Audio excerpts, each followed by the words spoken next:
दोस्तों अक्सर कहा गया है कि कोई भी गलत आदत किसी के भी जीवन को कभी भी बिगाड़ सकती है। एक दोस्त होता है और आज रात वह अपने दोस्त को अपने साथ लाता है अपने घर, और अपने घर आकर वह अपनी पत्नी से कहता है कि तुम अच्छा सा खाना बनाना। अब इस बात को सुनकर उसकी पत्नी कहती है कि कुछ पैसे दे दो, शायद वो उस दुकान से जाएगी और वहाँ से सामान लेकर आएगी। लेकिन यहाँ पर वह जो पति है वह अपनी पत्नी को रुपए देता और कहता है कि तुम उस दुकान से पनीर लेकर आना। दरअसल आज उसका पनीर खाने का मन है। अब तो वह पत्नी जाती है दुकान से, पनीर लेकर आती है और बस अपने पति और पति के दोस्त के लिए अच्छा सा खाना बनाती है। अब तो वो लोग वहाँ बैठकर वह खाना भी खा रहे होते हैं और शराब का सेवन भी कर रहे होते हैं। दोस्तों जिस प्रकार से उनका वह जो खाना पीना वहाँ पर चल रहा है, खाना खाने के बाद अब तो उसके पति का दोस्त खड़ा होता है और बस वह जो महिला जब किचन में काम कर रही होती है तो उसके पीछे जाकर खड़ा हो जाता है और उसको पीछे से पकड़ लेता है। यहाँ पर वह पत्नी मना करती है कि तुम्हारी औकात कैसे हो गई जो उसको छुआ। तो यहाँ पर वह जो उसके पति का दोस्त था वह कहता है कि नहीं, उसने आज की कीमत दी है, यानी कि आज की रात वह तुम्हारे साथ रहेगा और तुम्हारे साथ वही काम करेगा जो शायद उसको नहीं करना चाहिए, यानी कि वह उसके साथ संबंध बनाएगा। इस बात को जैसे वह महिला सुनती है वह बहुत ही ज़्यादा दुखी और परेशान होती है। लेकिन जब वह अपने पति के पास जाकर पूछती है कि तुमने कुछ ऐसी भी बात करी है, तो यहाँ पर वह जो पति है वह भी कह देता है कि हाँ, आज रात आपको इसके साथ सोना ही होगा, क्योंकि इस आदमी ने मुझको मन करके शराब पिलाई है। और जैसे वह महिला इस पूरी बात को सुनती है, घबरा जाती है, दुखी हो जाती है और फिर तो वह पति अपनी पत्नी को अपने दोस्त के सामने सौंप देता है और वह जो दोस्त है वह उस महिला के साथ बहुत ही बुरा काम करता है। लेकिन उसके बाद वह जो महिला जो कदम उठाती है उस कदम को जानकर आप लोग वाकई में दंग रह जाएंगे। दरअसल वहाँ पर होना क्या था उसको जानकर आप वाकई में हैरान रह जाओगे। दोस्तों आपसे विनती है इस कहानी को अंत तक जरूर देखें, लेकिन आपसे विनती आगे बढ़ने से पहले हमारे चैनल को सब्सक्राइब करना, नोटिफिकेशन की बेल को दबाना बिल्कुल ना भूलें।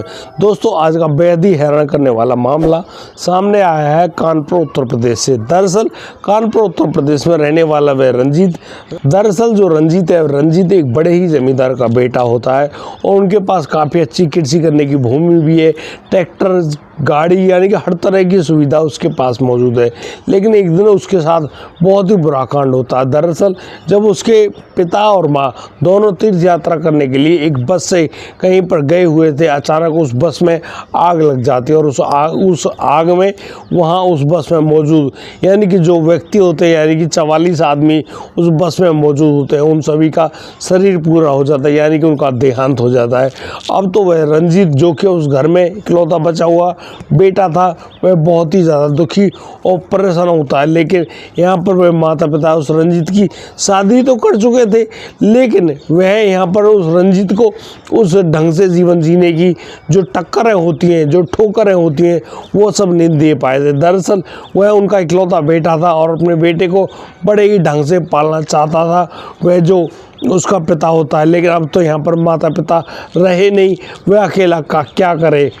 दोस्तों अक्सर कहा जाता है कि जहाँ पर रुपये पैसे की अधिकता होती है वहाँ पर बहुत सारे अवगुण ऐसे होते हैं जो कि बिना बुलाए ही किसी भी इंसान के शरीर में प्रवेश कर जाते हैं। और दोस्तों ऐसा ही कुछ होता है इस रंजीत के साथ। रंजीत जो कि इस बहुत ज़्यादा पैसे होने की, गाड़ी घोड़ा, यानी कि हर प्रकार के उसके शौक़ पलने लगे थे। जैसे उसके सर से उसके माता पिता का जो साया है वह हट जाता है।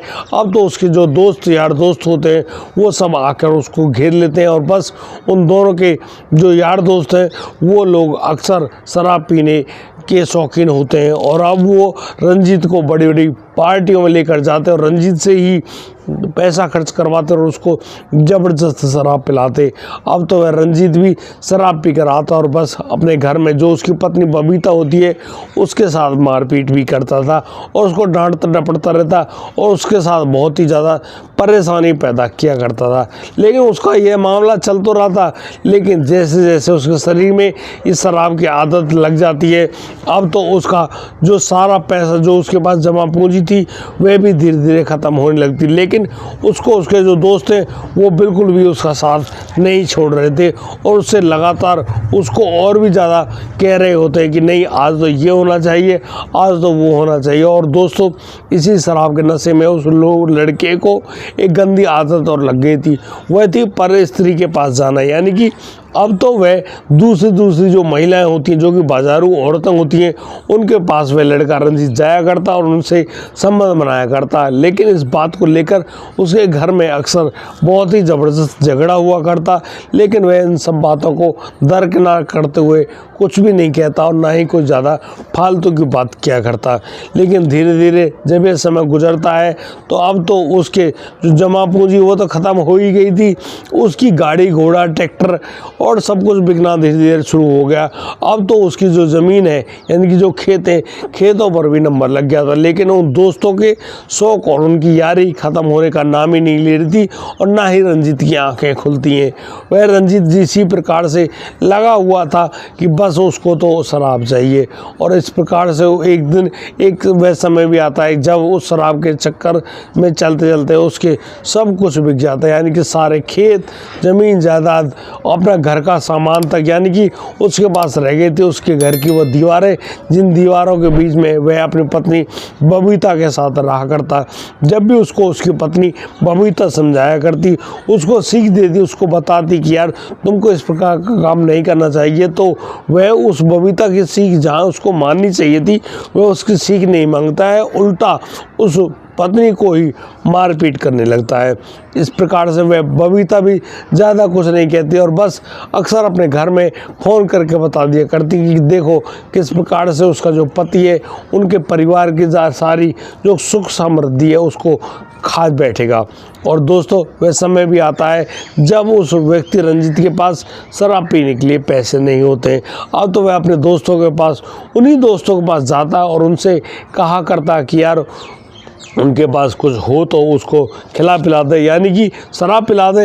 लेकिन यहाँ पर कौन दोस्त किसके काम आता है? वो लोग तो सिर्फ उस व्यक्ति, उस लड़के रंजीत को ही लूट कर खाना चाहते थे और उन्होंने खा भी लिया था। लेकिन वे लोग कुछ भी नहीं करते और उससे मना करते हैं कि उसके पास कोई भी पैसा नहीं है, कोई भी चीज़ नहीं है, और अक्सर उसे देखकर वहाँ से उठ जाया करते और एक दूसरे कहीं पर अपने आप को छुपा लिया करते। यानी कि वो सब लोग उस रंजीत को अब दरकिनार करने में लगे थे। जिस प्रकार से वह जो रंजीत है वह दुखी तो होता है, वह कर भी क्या सकता था। वह एक दिन अपने एक दोस्त के पास जाता है और उससे कहने लगता है कि यार आज उसको बहुत ही बुरी तलब उठी है, क्योंकि शराब पीने वाले जो शराबी आदमी होते हैं उनको यदि टाइम पर शराब ना मिले तो उनके शरीर में कुछ ऐसे कीड़े काटते हैं जो कि उनको जीने ही नहीं देते। यानी कि उसको लगता है कि यार अगर उसको यह सब नहीं मिला तो वह मर जाएगा। और बस इसी प्रकार से वह रंजीत के साथ भी वही स्थिति बन रही थी और वह अपने दोस्त के पास जाता है और उससे कहता है कि यार उसको शराब पिला दे। लेकिन अब तो दोस्तों यहाँ पर शराब के नाम पर उसका दोस्त कहता है कि हाँ वह तुम्हें शराब तो पिला देगा, लेकिन उसकी एक शर्त है, वह शर्त तो तुम्हें माननी होगी। वह तुमको जी भर के शराब पिलाएगा और जब तक तू कहेगा जब तक उसको शराब पिलाएगा, 2, 4, 6 बोतल जो भी कहेगा सब कुछ उसको पिलाएगा। अब तो वह रंजीत है वह उसकी हर शर्त को मानने के लिए मजबूर हो जाता है और वह कहता है कि बोलो तुम्हारी क्या शर्त है। यहाँ पर उसका दोस्त वह उससे कहता है रंजीत मुझे तुम्हारी पत्नी के साथ एक बार सोना है। यहाँ पर रंजीत जो कि यह सुनना बिल्कुल पसंद नहीं करता और वह उस दोस्त को डांटने के लिए होता है। अचानक उसको लगता है यार उससे शराब चली गई तो फिर दिक्कत हो जाएगी। वह अब यहाँ पर अपने दोस्त से अपनी पत्नी के साथ एक रात गुजारने की बात कह देता है और उसकी शर्त को मान लेता है। अब तो वो लोग दोनों बैठकर शराब भी पीते हैं और फिर तो वह दोस्त को लेकर अपने घर जाता है और यहाँ अपनी पत्नी बबीता से कहता है कि ये लो पैसे, उनको पनीर की सब्ज़ी बनाकर खिलाना। अब तो वह बबीता बड़े ही ढंग से जब उन सब्ज़ी को खिलाती अपने दोस्त को, यहाँ पर उसका दोस्त खाने के बाद आता है उस बबीता के पास और बबीता को पीछे से दबोच लेता है और उससे कहता है कि आज रात उसके पति ने उसको उसके पास सौंपा है, यानी कि वह जो दोस्त है वह उसके साथ संबंध बनाएगा। अब यहाँ पर जो बबीता है वह ज़्यादा विरोध नहीं कर पाती, क्योंकि यहाँ पर उसके पति की रजामंदी होती है और बस यहाँ पर उन दोनों के बीच में वहाँ शारीरिक संबंध तो कायम होते हैं। लेकिन जैसी सुबह होती है, अब तो वह बबीता है, वह बबीता अपने पिता के पास फ़ोन कर देती है और उनसे कहती है कि वो यहाँ पर बिना रुके यहाँ पर आ जाओ और उसको यहाँ से लेकर जाओ। अब तो वह जो भाई और पिता है वे सीधे उस बबीता घर पर आते हैं और बबीता को वहाँ से अपने साथ ले जाते हैं उसके मायके, यानी कि अपने घर ले जाते हैं। लेकिन अब यहाँ पर वह जो रंजीत है वह अकेला रह गया था और रंजीत इसी प्रकार से तड़पा करता है, यानी कि उसके पास तो अब उसकी पत्नी नहीं थी जो उसके ढंग से ख्याल भी रखवा। वह अक्सर वो शराब के ठेके के पास जाया करता और वहाँ पर जो बची हुई खाली बोतलें होती हैं उनको उल्टा करके उनमें से एक एक टपका जो शराब होती है उसको पी लिया करता और उससे उसको थोड़ा बहुत नशा हुआ या नहीं वो पता नहीं, वो एक गलत चैप्टर है, उसके बारे में ज़्यादा बात नहीं करूँगा। लेकिन दोस्तों यहाँ पर जो रंजीत है वह अपने घर आ जाता है और घर आने के बाद वह बिना कुछ खाए पिए ऐसे ही सो जाता है। लेकिन जब सुबह होती है तो वह अपने बिस्तर से नहीं खड़ा हो पाता है। अब तो सभी लोग उसके लड़के के बारे में सोच रहे होते हैं और कह रहे होते हैं वह शराब पी ली होगी, पड़ा रहने दो, उनको क्या मतलब है। लेकिन जब दोपहर तक भी वह जो लड़का है यानी कि अपनी करवट भी नहीं बदलता है रंजीत, तब तो सभी लोग हैरान होते हैं और उसके पास आते हैं और उसके हालात को देखते हैं तो उनको मालूम चलता है कि रंजीत के शरीर में अब सांसें बाकी नहीं है, क्योंकि उसकी जो नब्ज़ नाड़ी है वह सब कुछ बंद हुई पड़ी है। अब तो उस बबीता के पास भी फ़ोन कर दिया जाता है, उनको बता दिया जाता है कि उसका जो बबीता का पति रंजीत है उसकी मौत हो चुकी है। अब वह बबीता अपने भाई अपने पिता के साथ वहाँ पर आती है और अपने पति का जैसे तैसे उस अंतिम संस्कार को करती है। लेकिन वह अभी तो यहाँ पर रुक गई है, लेकिन यह समाज जो है ना, समाज तो तरह तरह की बातें बनाता है। अक्सर बबीता को उन बातों को भी सुनने को मिल जाता है जो बातें शायद किसी इंसान को उसके सामने नहीं करनी चाहिए थी। जिस प्रकार से बबीता उन सब बातों को सुनती है, वह अपने भाई और अपने जो पिता है उससे कहती है कि वह समाज की जो होने वाली बातें हैं उनको सुनकर बहुत ही ज़्यादा हैरान है और दुखी है। वह चाहती है कि वह वापस यहाँ से चली आए अपने घर में और बस अपना जैसे तैसे जीवन यापन करने लगे। दोस्तों वह जो बबीता है वह बबीता अपने पति से गर्भवती तो हो गई थी और करीब 8 महीने बाद वह अपने बच्चे को जन्म भी देती है और उसके जन्म हो जाने के बाद यानी कि वह ढंग से देखभाल जैसे उससे होता है ऐसा करती। एक दिन वह अपने बच्चे को दिखाने के लिए एक हॉस्पिटल में जाती है और यहाँ पर जो हॉस्पिटल में मौजूद जो डॉक्टर होता है उस डॉक्टर से उसकी बातचीत होती है। वहाँ उस डॉक्टर को वह लड़की बहुत ही ज़्यादा पसंद आती है और वह उस बबीता से बात करने लगता है। वह जो बबीता है वह भी दिल ही दिल उस डॉक्टर को चाहने लगती है और अब तो उनकी जो बातें वह ऐसे शुरू हो गई थी, यानी कि दोनों एक दूसरे को दिल दे बैठे थे। और अब तो वह जो डॉक्टर जिसका नाम अनुज यादव होता है, अनुज अपने घर में बात करता है और कहता है कि वह उस लड़की बबीता से शादी करना चाहता है। उसका एक बेटा भी है। अब जैसे ही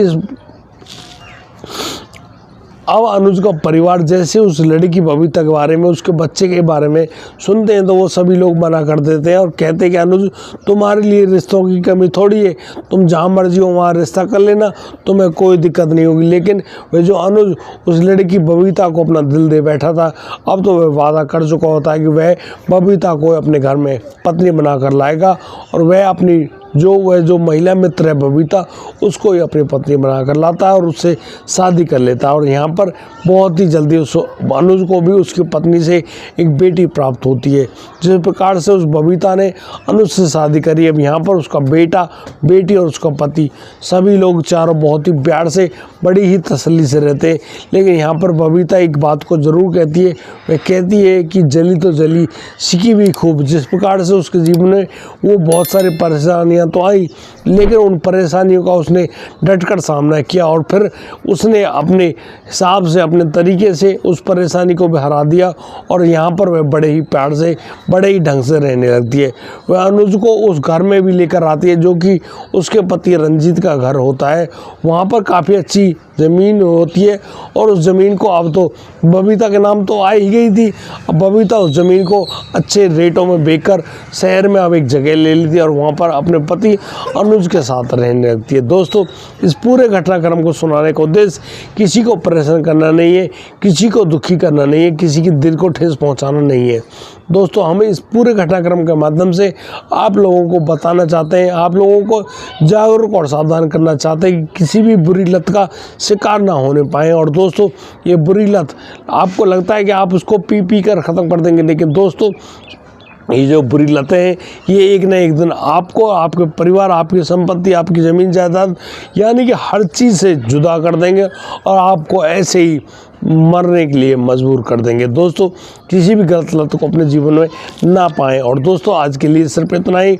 अब दीजिए मुझे इजाज़त, मिलता हूँ कल, लाता हूँ एक और नया संशीज मामला। तब तक के लिए आप बढ़िया रहें, बेहतर रहें, अपना और अपने परिवार का बखूबी ख्याल रखते रहें। जय हिंद, जय भारत।